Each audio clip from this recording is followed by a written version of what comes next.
Hello, everyone, and welcome to today's Knowledge is Great lecture. Is climate change really that bad? My name is Leighton Ernsberger, and I'm the Director of Education and English at the British Council in East Asia. The Knowledge is Great lecture series was launched in 2015 by the British Council in Singapore. It showcases the UK's knowledge, creativity, and innovation by inviting leading UK specialists to speak on areas of topical debate and discussion. We will be running these lectures once a month for the rest of the year, typically on the last Thursday of each month, whenever possible. So do look out for our invitations for future lectures. A quick run through the program. First, I will invite Her Excellency, Ms. Cara Owen, British High Commissioner to the Singapore, to introduce our speaker for the evening, Professor Ilan Kelman. Professor Kelman will then deliver his lecture. If you have any questions that you would like to pose to Professor Kelman, you could type these into the chat box, or indeed, unmute your microphone and ask the question. Professor Kelman will try to address as many of these as he can after his lecture. We will aim to close the session right on time. Please take note that we are recording the session for the benefit of those who could not attend. Please also note on the accessibility of this session. Mrs. Irene Lee from the Singapore Association for the Deaf will be providing Singapore Sign Language interpretation during the lecture. Please pin Irene's video to your screens if you would like access to the interpretation. You can do this by right-clicking on the three dots icon next to Irene's video and then selecting the pin option. I'll just give you a second to do that, hopefully. You could also choose to turn on closed captions for this. Right-click on the three dots icon at the top of your screen, right next to the chat icon, scroll down and click on the CC icon. The captions will not be 100% accurate, but they could still be useful. Without further ado, I'm pleased to introduce you all to Her Excellency Ms. Cara Owen. Ms. Owen has been the British High Commissioner to Singapore since June 2019. Prior to this, she was Director for the Americas at the Foreign and Commonwealth Office and has served as Deputy Head of Mission at the British Embassies in Paris and Hanoi. She has been awarded a CVO, Commander of the Victoria Order, and CMG, Champion of the St. Michael and St. George, by Her Majesty the Queen for services to diplomacy. Her Excellency will provide this evening's opening address and will then introduce our speaker. Over to you, High Commissioner. Thank you so much, Leighton, and good evening, everybody, or good morning for those of you who are joining us from the UK or from a European time zone. I'm really delighted to welcome you all here today for today's lecture. As Leighton just mentioned, the British Council's Knowledge is Great lecture series has been running in Singapore since 2015. They cover a wide range of issues across the arts, science, the environment, and more. And it allows people with broad interests to engage with outstanding experts in a range of issues. This year, the Great Lecture Series will continue to explore topics of significant interest to both the UK and to Singapore, as well as some of our most pressing global issues. Climate change, of course, is one such issue, and 2021 is a crucial year in efforts to ramp up our battle against global warming.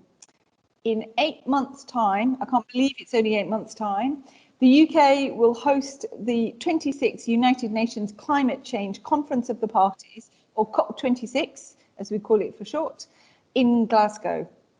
This will bring together over 30,000 delegates, including heads of state, climate experts and campaigners to agree coordinated action to tackle climate change. Fighting climate change demands a global coordinated response, and the UK and Singapore are like-minded, committed and close partners on this front.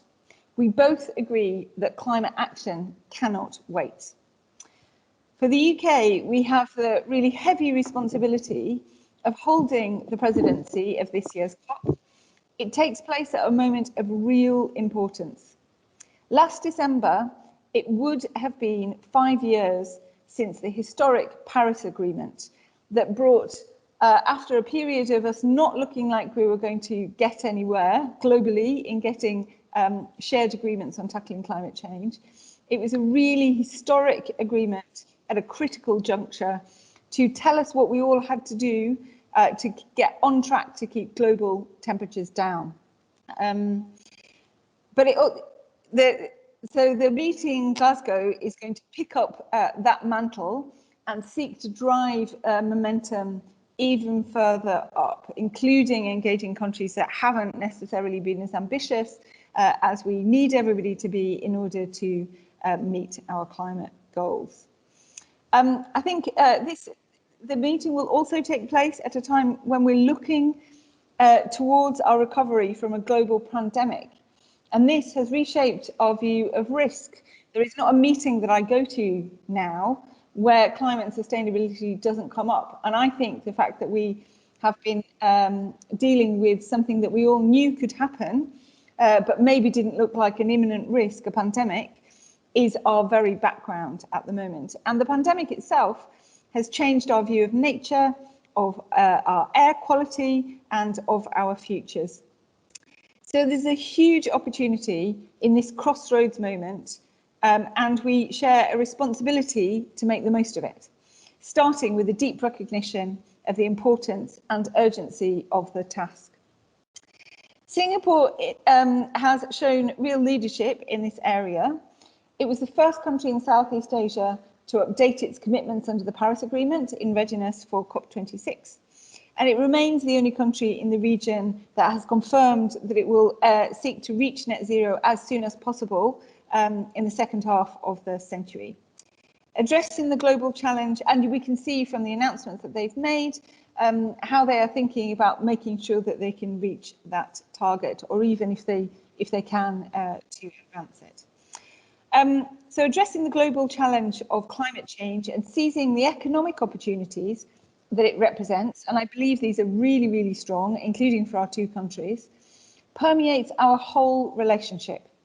It's one of the 5 guiding pillars of what we jointly call the Singapore-UK Partnership for the Future. We also need we have also sought to drive both focus and urgency to what we're doing together through the Singapore-UK Climate Change Bilateral Dialogue. That sounds like a really dull set of meetings between officials, but I sat through all of it, and I can promise you that it was a really outstanding meeting of minds where UK and Singapore, it took place in November last year, were sitting down not only to reiterate our own strong domestic mitigation actions, about how we were going to do things like harness renewable energy, how we were going to use low carbon technologies in support of the Paris Agreement. But it also enabled us to talk about, if we work together in partnership, what can we two countries do to advance our own commitments, and also to provide support to other countries through what we are doing together. We talked about issues like green recovery from COVID-19, sorry. We talked about carbon markets. We talked about the energy transition. We talked about low carbon technologies, green tech, green maritime, nature-based solutions, and green finance. We host, UK and Singapore, 2 of the biggest financial centres in the world. And together in London and Singapore, we have a really strong role to play in enabling greater flows of green finance and supporting the development of carbon markets. Our partnership bilaterally can also support the low carbon energy transition across the rest of Southeast Asia. This is a region that has the most to gain, we calculate, but also the most to lose if we don't get it right in the battle against climate change. Many of the countries most vulnerable to climate change are based in this region. So it feels like something very present and relevant in this region as a whole. In its presidency of COP26, the UK is clear that fighting climate change is a pressing priority for everyone, and it demands a global effort. I think few countries would argue with that statement. This imperative has been covered in past great lectures, and I've no doubt that it's going to come through really strongly in today's session as well, both from the lecture and also from the comments and the questions that we get in. If you attended the Great Lecture last month, you'll have heard Alison Barrett, British Council's global lead for COP26, speak about the innovative programmes we're running to stimulate truly global conversations through the arts and culture, science, education and the English language in the run-up to COP26. These programmes, which include the Great Lecture series, of which this is part, will engage young people, academics, organisations and communities in the UK and across the world to support calls to action and to feed into policy recommendations for successful climate outcomes at COP26. We really want to hear what you think we should be seeking to achieve at that meeting. Dr. Ivan Haig's lecture, Rising Tides, Sustainability Across Our Blue Planet, addressed some of the steps we could take to reduce the stresses our oceans are facing. And as two island nations, that again is something that feels really pertinent to both of us. Today, we're continuing with this theme of environmental sustainability and climate change. In his lecture, Is Climate Change Really That Bad?, Professor Kelman will lead us through the subtleties and complexities we ought to consider when trying to answer this question. So I'm delighted to introduce Professor Kelman to you now. He is Professor of Disasters and Health at the University College London. His overall research interests focus on disasters and health and how they're linked, including how to integrate climate change into disaster and health research. His work covers three main areas: disaster and health diplomacy, island sustainability involving safe and healthy communities in isolated locations, and risk education for health disasters. He gained his undergraduate and postgraduate degrees in applied science from the University of Toronto, Canada, and his PhD from the University of Cambridge in the UK. He's a co-founder and co-director of Risk Red, that is Risk Reduction Education for Disasters, which is a non-profit group for increasing the effectiveness and impact of disaster reduction education. Professor Kelman also has a really strong interest in photography. So if you're able to visit his website, you will see some absolute treats of photographs that he has taken throughout his travels, personal and his research work. Professor Kelman, we're so delighted that you took up our invitation to deliver this lecture, and we really look forward to hearing from you. I'm delighted to hand over to you now. Is climate change really that bad? No. And yes. Lecture over. Thank you. Although, actually, I suppose you do want some details. And with deepest appreciation to the British Council for this opportunity to provide these details, including all of those who've come here, including all of those who have worked so hard in order to make this happen, including our sign language interpreter. But the discussions do not end, cannot end, when I stop talking. I look forward to your questions and thoughts, to interact with me, and I've put my social media contacts into the chat so that you can connect, so that you can join with me, so that we can continue the exchange, as there is so much science we still need to do in order to help society. And we please need you to join us in doing it. So consider also joining us at University College London in order to come and study with us, do university degrees in the centre of the UK's capital. We run a bachelor's degree of humanitarianism. We run several master's degree in disasters. So you become a master of disaster. And we also have an extensive PhD program. So you could get your doctorate and become a scientist just like me, which I suppose might discourage you. But please connect, and let's continue with the thoughts from today by exploring where we must go with any of the topics, which also means we need to know where we start with these topics. So where do we start with climate change? Well, the basics. We need to understand What is climate change? Climate, it is simply average weather. That is all. Take temperature and rainfall data, average that data and other aspects of weather, average that over several decades, and we get climate. Climate change is these weather statistics changing, and that is all. Climate change is only weather statistics changing.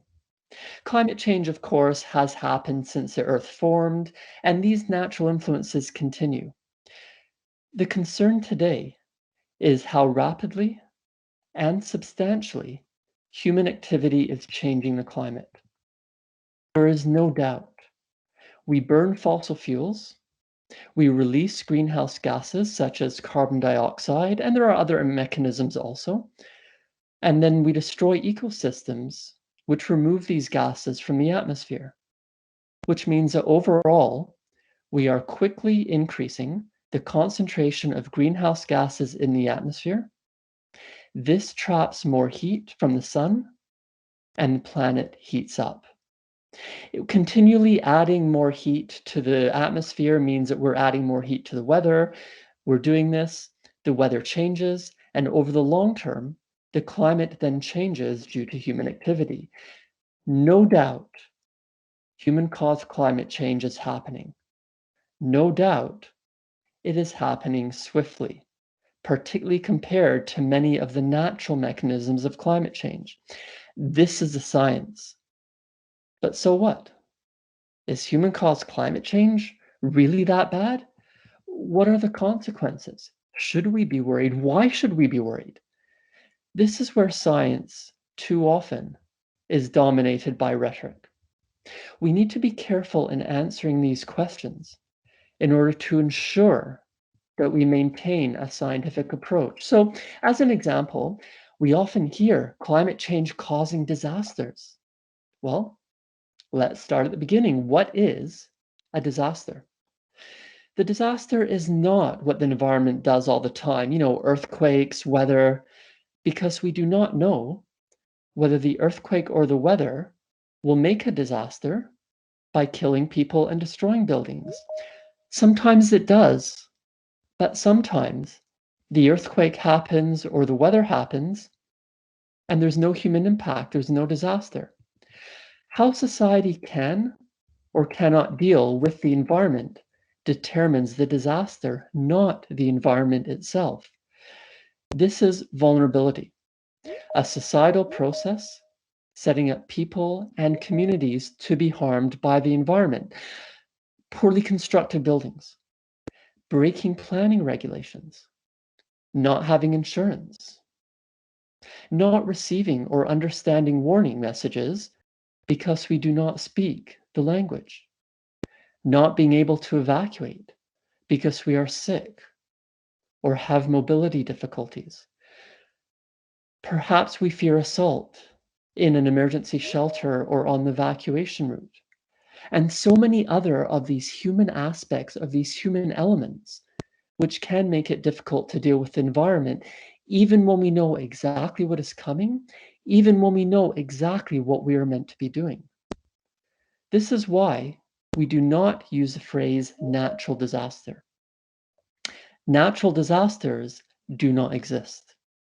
They are not natural because they are caused by us creating vulnerabilities, not by nature. Now, remember that climate change by definition is simply weather statistics. The issue is not whether the rain or the wind changes. The issue is whether or not our umbrella is strong enough. There is the old saying that there is no such thing as bad weather, only bad clothing. No matter what the weather, no matter how the weather is changing, not everyone can afford to purchase an umbrella or weather-resistant clothing or even access to weather-related information in order to be prepared. We are poor, so we are forced to live on marginalized land. Money went to the military rather than to roads, so there is no bridge across the river for children to get to school, kickbacks to developers, let houses be built in the floodplain without any flood-resistant measures. But you know, the neighbors down the street, they went to the town council meeting. They called out corruption for causing flood disasters. Last night, they were shot. Human-caused climate change influences none of that. Human-caused climate change influences only the weather, but the disaster comes from us, from vulnerabilities, with exceptions. One huge exception is the higher heat and humidity from human-caused climate change. There are physical limits above which human beings cannot survive heat humidity over a long time period, especially when it does not cool down at night. Climate change is now pushing the weather into regimes where much more frequently we must have indoor cooling in order to survive. Again, affordability. Not everyone can afford indoor cooling every hour of every day. And of course, it uses a lot of energy, which then contributes to climate change. Many people must work outdoors. They bring us our food. And because of climate change, they will not be able to work outdoors without dying. When heat humidity goes beyond human survival, there is little we can do to reduce vulnerabilities. Despite the rule that climate change is not that bad in terms of disasters, heat humidity makes human-caused climate change terrifyingly bad in terms of disasters. Another type of disaster is conflict, and the media love phrases such as climate conflict and climate wars. But again, let's think about this logically. We do not wake up in the morning, look at the thermometer and say, oh, today it is 34 degrees Celsius, but yesterday it was 33 degrees Celsius, so today I'm going to start a war. No, of course we do not do that. Instead, war, peace, conflict, collaboration, they come from people, not from the climate, and not because of the climate changing. People make the decision to pick up a weapon. People make the decision to order an army to attack. People will say, well, yes, it was environmental resources. We did not have enough. We needed someone else's, so we invaded. Or they will say, yeah, you know what? This flood really hurt us. We're now annoyed, so let's take it out on someone else. But why assume there must be a violent response? Why not assist people in need and share? Why not work together to solve mutual problems? Why not understand the fundamental issues which prevent people from dealing with scarce resources or with weather? Why? Because human beings like violence, at least some do. They prefer it, they are trained in it, not because of climate change, but because of human decisions to avoid peace. One example is Syria's conflict. So Syria did have a major drought in 2010 to 2011. There was definitely a much higher likelihood of it happening due to climate change.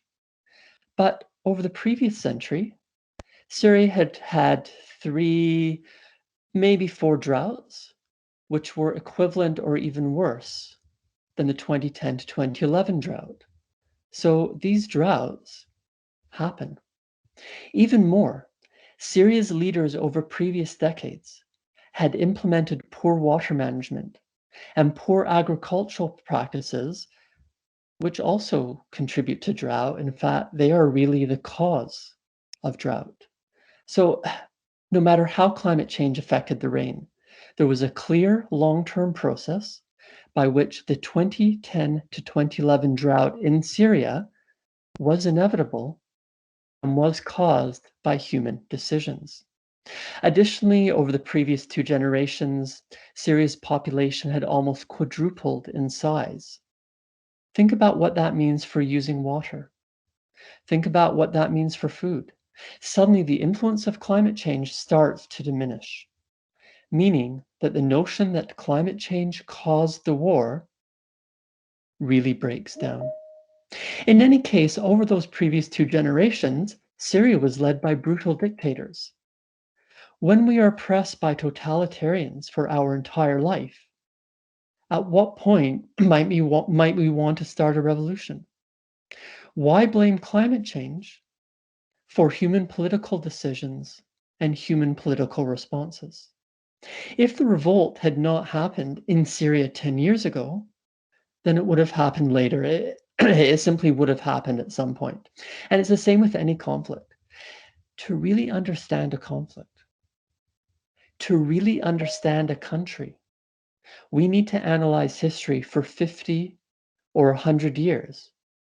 And at this point, the influence of environmental changes, short-term like an earthquake or long-term like the climate, those influences really start to go down.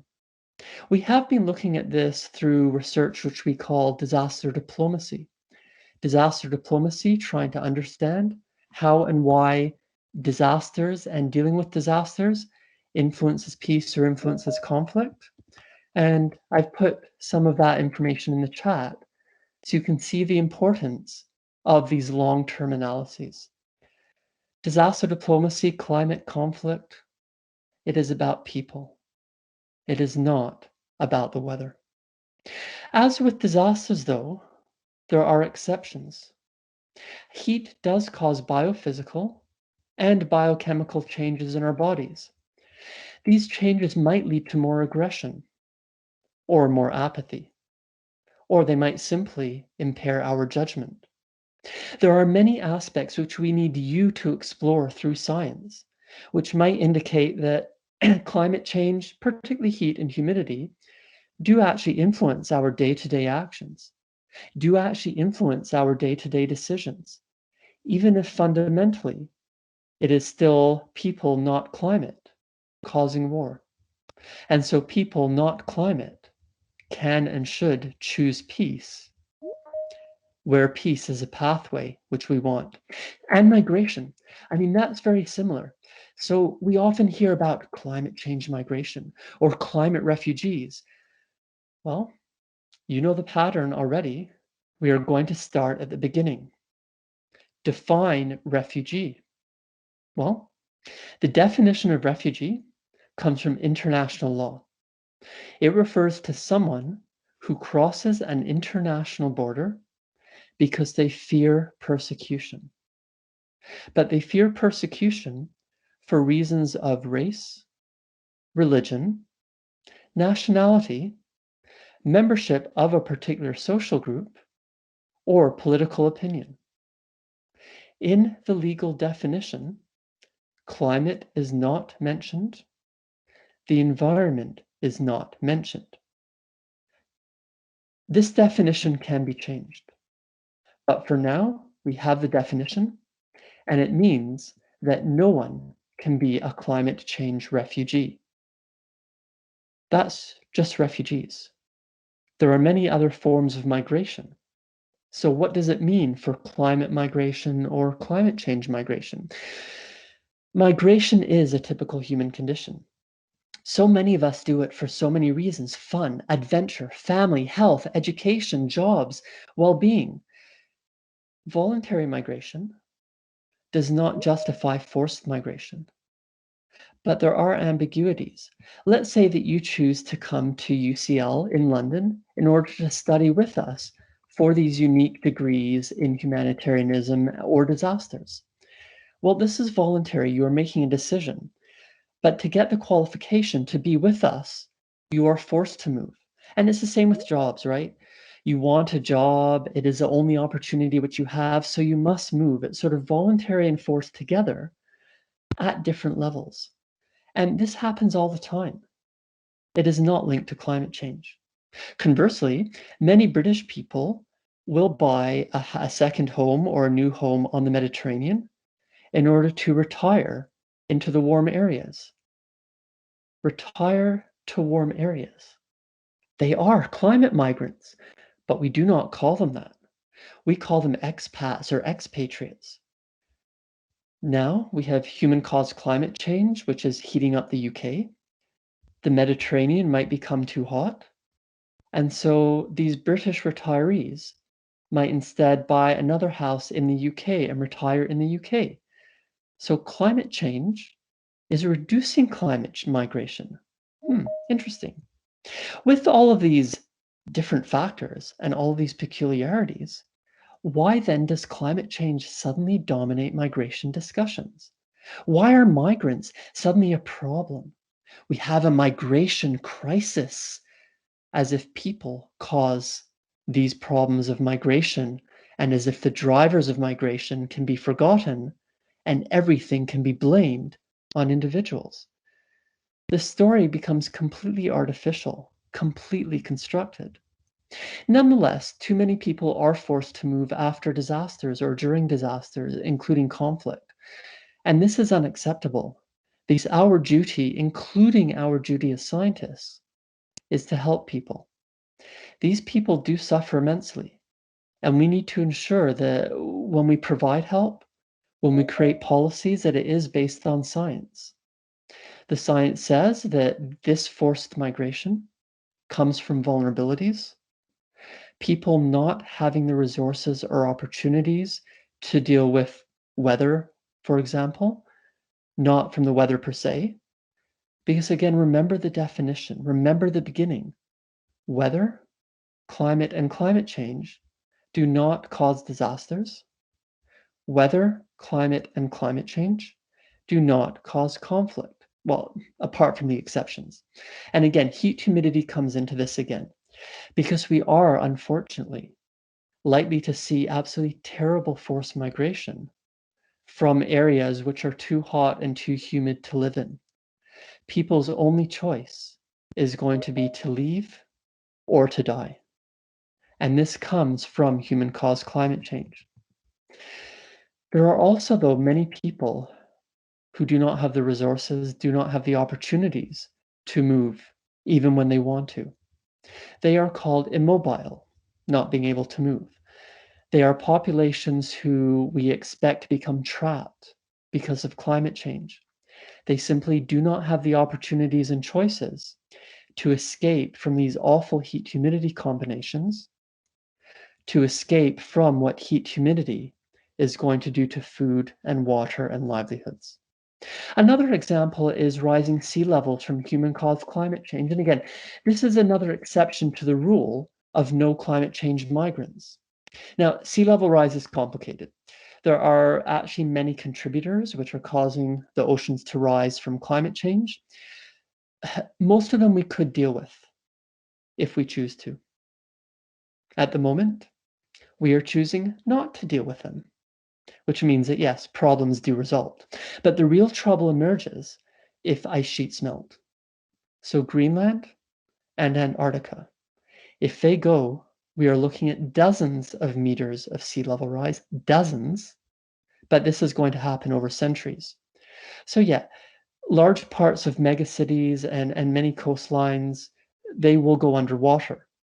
This means that a large number of people will become forced migrants unless we can work out how to live with the ocean, living in tidal zones, living in coastal zones as the coast changes. We probably, though, have sort of about a century to prepare. So this means that if we fail to use 100 years to prepare for the Greenland and Antarctic ice sheets melting, the problem is perhaps us. The problem is perhaps our poor planning, not really cities going under the ocean. Again, our fault for not preparing for human-caused migration, yet it is so convenient to simply blame human-caused climate change without looking at the other factors. In any case, it is not really straightforward that sea level rise will necessarily inundate all coastlines or drown all low-lying islands. We do have observations of many low-lying islands where they are experiencing sea level rise directly connected to human-caused climate change. And what the observations show is that, yeah, some islands are eroding, but some islands are gaining land. And other islands are changing shape in different ways without disappearing. Coastlines always change. Coastlines are rarely stable. Coastlines are rarely static. Sea level rise from us, from human-caused climate change, is one factor, but it is one factor among many. Although at the moment we've not seen the worst sea level rise, so the future might be different than what we are seeing today. It just adds all these complications. In addition, we are combining sea level rise with warmer sea surface temperatures, with making the oceans more acidic, all due to human-caused climate change. So problems might result from this combination of factors rather than from one single factor. There is so much science on this topic. There's so much science that we need to know, and we need you to help us with it. It is fun, it is exciting to learn and to create, to generate new knowledge. But ultimately, it's about trying to help people. It is using our science to serve society. This means helping people, migrants, experiencing conflict, experiencing other disasters.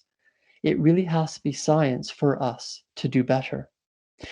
The implications from climate change are serious, and they range from, no big issue, nothing, to complete devastation, depending on the context and depending on the time frame. So we do need your help in sorting this out, ensuring that we use solid, detailed science to make policy and to cause action. What it really means is, for human-caused climate change, do not believe the brief headlines, do not believe the cute phrases. Always look at the exceptions, provisos, subtleties, nuances, and variations. So how do we answer this question? Is climate change really that bad? Straightforwardly, it might be. For heat and humidity, it is definitely bad. In fact, it is moving us towards a path which is far, far, far worse than bad. For changes to the oceans, yeah, it is likely to be bad. There's a lot which we can do, but there are a lot of unknowns. For most of what we hear in the news, though, no, climate change is not that bad. It is mainly rhetoric. It is not based on scientific approaches. It is not based on scientific understandings. We do not need these exaggerations. We do not need these media mistakes to explain why we should tackle climate change. In particular, if we are looking at phasing out fossil fuels, we do not even need to mention climate change. First, fossil fuels are finite. They must run out eventually. Whether or not we care about climate change does not matter. We must wean ourselves off fossil fuels because they are finite, and we have so many options now for reducing demand and for improving sustainable supply. So let's just do it. Second, fossil fuels stink. Major problems exist now from pollution, from the health impacts of this pollution from fossil fuels. Again, climate change is not the baseline.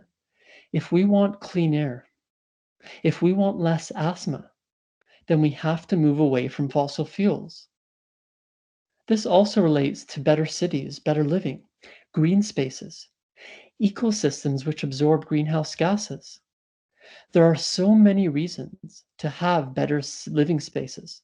There are so many reasons to have better ecosystems and to live better with nature. Yeah, they help climate change, but they do not mention climate change.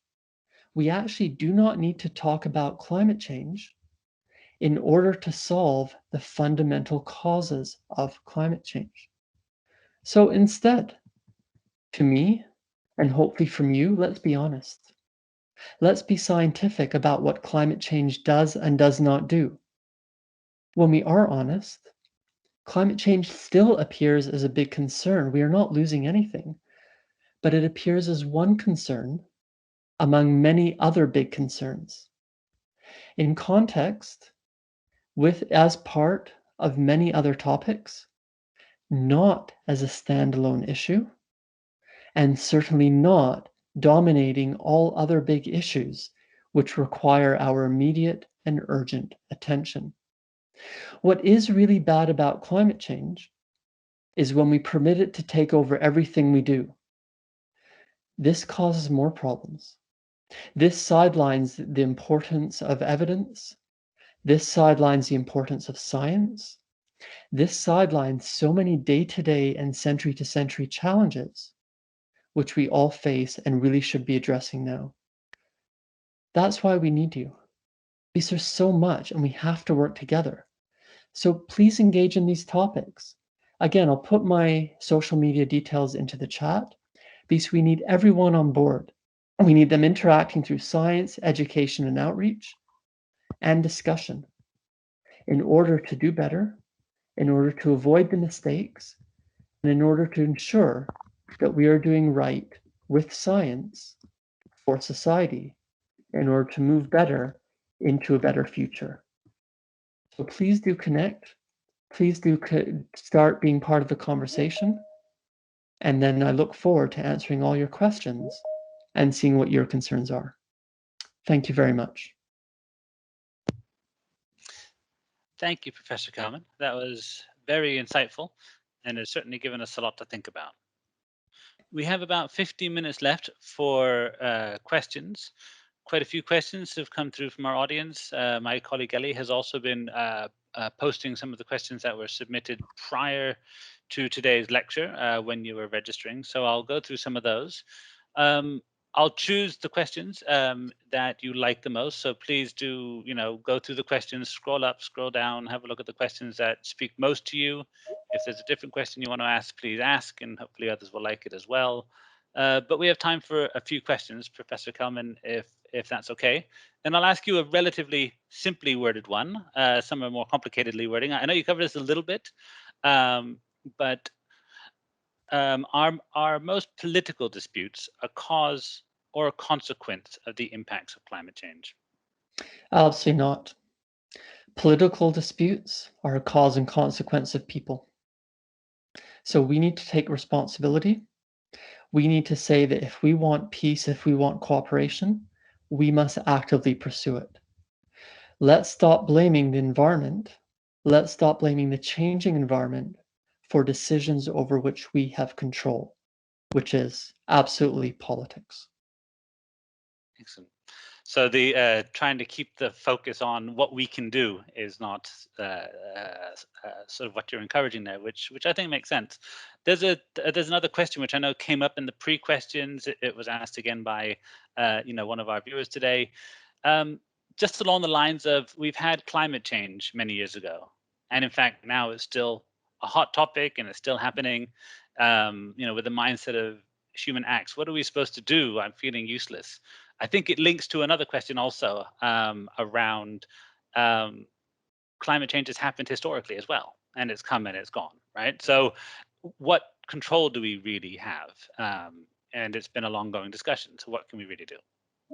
Yeah, and certainly the phrase climate change is a hot topic is obviously a terrible pun. It's sort of like the funding for the drought program dried up. So we do often have to think about how we articulate these issues and what they mean, which is a starting point of what we need to do. Nothing is hopeless. Everyone has something to contribute. We all have different privileges. We all have different resources. We all have different opportunities. By starting with ourselves, we can say, what little things can I do? And then hopefully build up to the wider context and to wider contributions. So we know that one individual saving energy day to day, such as by turning out the lights or walking where possible rather than taking a fossil fuel vehicle, that is not going to solve climate change, but it's a start. And it has that important contribution, which is part of changing our mindset so that we think about what the causes are and how we can avoid the contributions. Just these small nudges, these small behavioral changes can then start talking to people. They'll say, well, why did you turn out the lights? Why did you walk half a kilometer? You start the discussion, you start awareness, and suddenly it ripples outwards. Then people will say, well, hang on, maybe it's not doing that much. How can I do more? And then you become a scientist studying this and actually start speaking to politicians, start speaking to businesses, and change what leaders of business do, and change laws and policies through the political process. So you start out small, you end up big. Then people see what you're doing, you get in the media, you end up doing a lecture for the British Council, and start thinking, well, if I've influenced 10 people, each of those 10 has influenced 10 more. Each of those 10 has influenced 10 more. Suddenly we're 1,000, 10,000, 100,000 people being influenced. So if you happen to be running a company at the moment, if you happen to be one of these people who are running a country or who turn up to Davos every year for the World Economic Forum, you can do a lot more than me. And I'd ask you to do it. But not everyone is like that. So we have to say, what can I do within the confines of who I am and the opportunities I have? Start there and then ripple outwards. This, remember, is about human-caused climate change. Natural climate change is not a concern. That's why we have to separate them. And the whole point of human-caused climate change is it is pushing impacts which are unlikely to happen in the short term from natural climate change, and it is happening much more swiftly. So we do not need to worry about the environment changing, again, whether it's earthquakes, tsunamis, volcanic eruptions, or climate change related like storms, landslides, blizzards, temperature extremes. That is nature, and we have to learn how to live with nature. The concern is what human-caused climate change then leads to heat, humidity, and possible ice sheet collapse and other changes. And that's where we have to have our individual actions, stopping these swift long-term changes, which are decidedly unnatural. Thank you. Very clear. I think linking to the decisions we may ask our political leaders to pursue or to focus on, there's a question around whether resilient urban planning can play a big role in lessening the impact of the climate crisis, specifically thinking about places prone to natural disasters like Indonesia and Japan. It's about planning in general. It's about preparedness in general. It's about treating people as people to understand what do they need for day-to-day life, whether they are in cities, whether they are in the countryside, whether they are in the areas in between. So is climate change part of it? Yes, it has to be. Both human-caused climate change and natural variations. But Indonesia is mentioned. We cannot forget earthquakes. We cannot forget tsunamis. We cannot forget pollution. We cannot forget volcanic eruptions. We cannot forget sort of the haze, which often blankets these areas of Southeast Asia. This is why climate change in context is important, and absolutely planning is important. Again, with the emphasis that these disasters are not natural. We do not use the phrase natural disaster, because when the earth shakes, we can build structures that do not collapse. Sometimes we do, sometimes we do not. The key is understanding why that difference happens and changing it. And it's the same with pollution, it's the same with heat waves, it's the same with cold, it's the same with storms and floods. If we choose, we can deal with it. But again, Indonesia was mentioned. There are major inequities there. There are major resource constraints. There are major aspects of distribution and giving people opportunities. So just like happens in England, unfortunately, people do die in floods. People do die in storms. Look at Texas. A bit of cold, and they get dozens of deaths, an absolutely horrific crash, not accident, crash along a major interstate, and power going out, which has killed several people. It's really not that hard to design infrastructure to withstand a bit of heat or a bit of cold. It is our choices not to do so, and it is those with power and opportunities which often force other people to be vulnerable, as we often see in England and Indonesia. So the disasters are not natural, and planning, urban, rural, anything else, is absolutely so important and a core part of what we are trying to do for everyone, for society. Thank you. Thank you for that.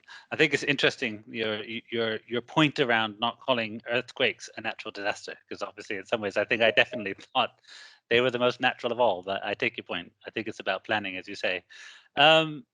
I think there's an interesting question that's come up that will probably be relevant for COP26, which is coming up as well, because I think it's a general debate around climate, but it's often been said that developed countries should play a bigger role in helping more vulnerable countries and populations be more resilient, since they contribute a larger proportion of GHGs What is your opinion on who should contribute more to climate resilience and climate change?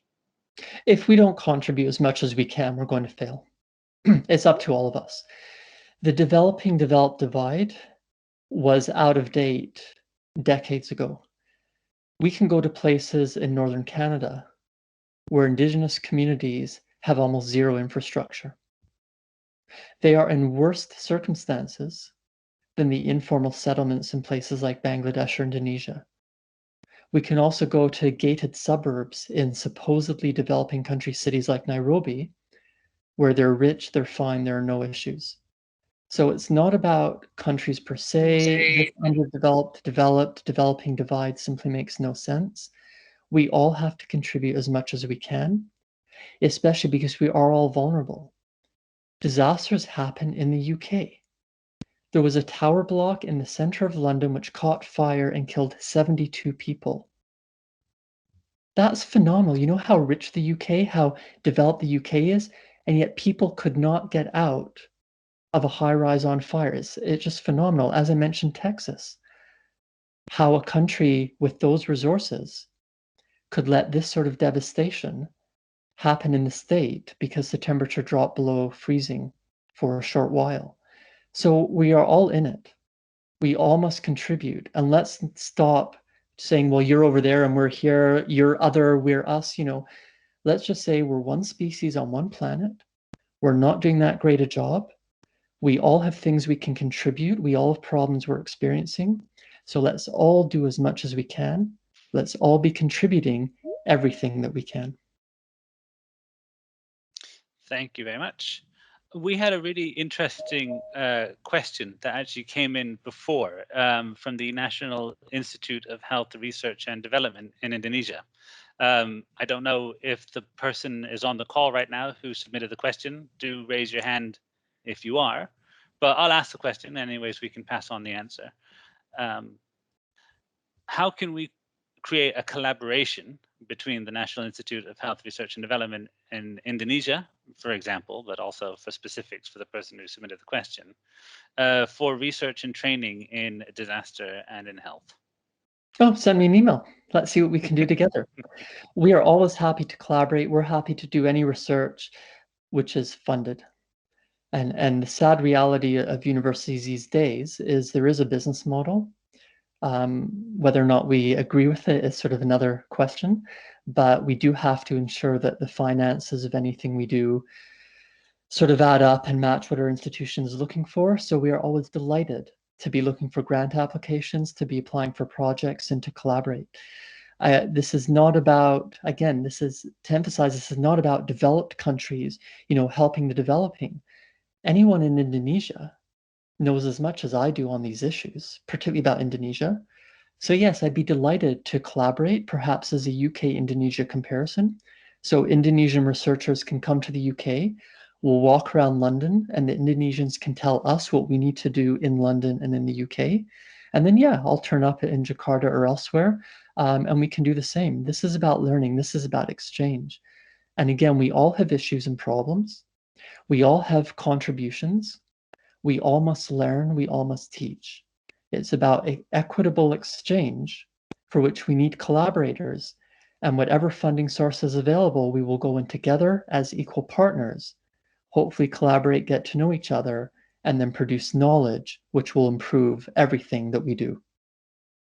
Well, thank you very much. I think it shows how interconnected ASEAN is as a region, that there was a healthy number of questions from elsewhere in ASEAN. We actually spoke quite a lot about Singapore and, of course, how it manages potential sea level rises on the last Great Lecture Series. So actually, I would encourage others to sort of view the series as well. But the invitation to reach out to you, your social media details have been included in the chat.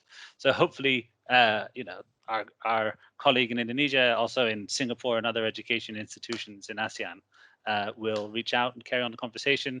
Equally, everybody else who's listening, please join the global discussion. Please join and to us. throw in that, I mean, Jakarta, where Indonesia is looking at moving their capital, Jakarta has many low-lying areas and flood problems, which London does too.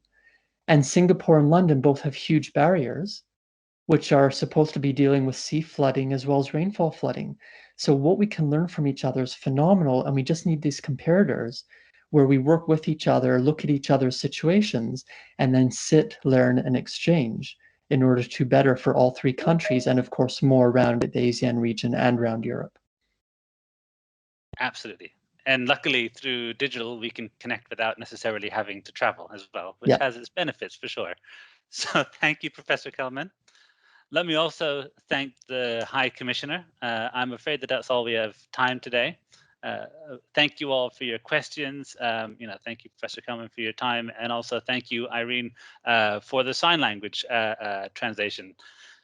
On behalf of the British Council, I'd sort of like to thank you, but I also hope that you'll all be leaving with a renewed commitment to engage with science, education, outreach, and discussions to support positive, successful, sustainable actions for our future. I also like to thank the Singapore Association for the Deaf, so I can particularly name check your organization. Irene, just in case anyone wants to sort of reach out for your support as well, that would be brilliant. We will be posting the recording of this video on our Knowledge is Great Lectures website and on our social media channels within the next few days. Please feel free to share this with your friends and colleagues who are unable to join us today. Once again, thanks everyone for being part of the Great Lecture. We look forward to inviting you back for more. So remember that we will be running these lectures once a month for the rest of the year. The next session is already in the calendar, so it'll be on the 25th of March at 5 p.m. Singapore time. Professor Harriet Bukaleli from Durham University will be continuing on this theme of climate change and environmental sustainability, and will be speaking to us about nature-based solutions for addressing multiple sustainable development goals. Have a good evening, everyone, and thank you very much for your time. Thank you.